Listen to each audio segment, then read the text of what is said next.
اور میرے صحابہ، میرے دوست اور میرے محبت پیارے نبی صلی اللہ علیہ وسلم پیچھے بیٹھ کر ہمارا انتظار کرتے رہے۔ تو اس بات پر ابو سفیان نے آپ کو اور آپ کے ساتھ 10 ساتھیوں کو قید کر دیا۔ جب قید کر دیا تو اسی دوران حضرت عثمان غنی رضی اللہ تعالیٰ عنہ کی شہادت کی خبر پھیل گئی، جھوٹی خبر پھیل گئی۔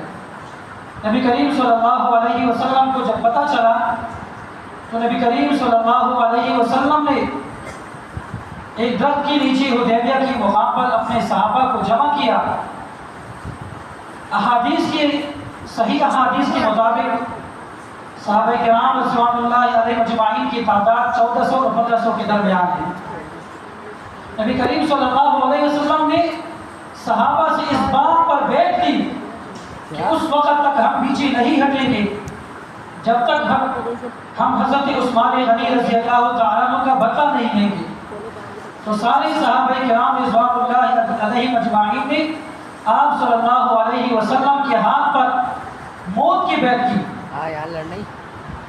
کہ ہم اس وقت تک پیچھے نہیں ہٹیں گے جب تک ہم حضرت عثمان غنی رضی اللہ تعالیٰ عنہ کا بدلہ نہیں لیں گے۔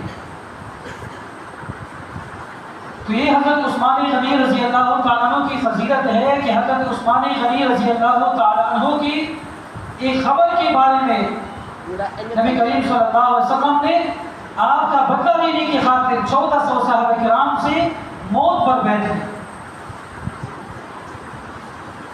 ایک طرف تو حضرت عثمان غنی رضی اللہ کی قربانی تھی، تو دوسری طرف قربانی کا نتیجہ تھا کہ اللہ تعالیٰ نے آپ صلی اللہ علیہ وسلم کے ذریعے آپ کے ہاتھ پر اور پھر بیعت کرتے ہوئے نبی کریم صلی اللہ علیہ وسلم نے اپنا دائیں ہاتھ کو بائیں ہاتھ پر رکھا اور فرمایا کہ یہ دائیں ہاتھ عثمان غنی کی طرف سے ہے اور اس کی طرف سے میں بیعت کر رہا ہوں۔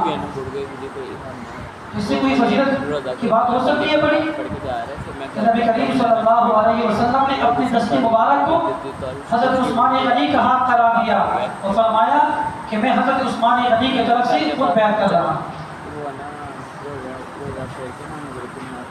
تو یہ حضرت عثمان غنی رضی اللہ عنہ کا مختصر تعارف۔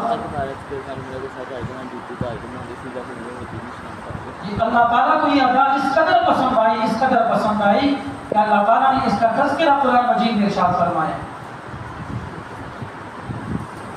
اور حضرت عثمان غنی رضی اللہ تعالیٰ عنہ کی رہائی کی خاطر نبی کریم صلی اللہ علیہ وسلم نے حکم کیا کہ کفار کے کچھ لوگوں کو قید کر دیا جائے۔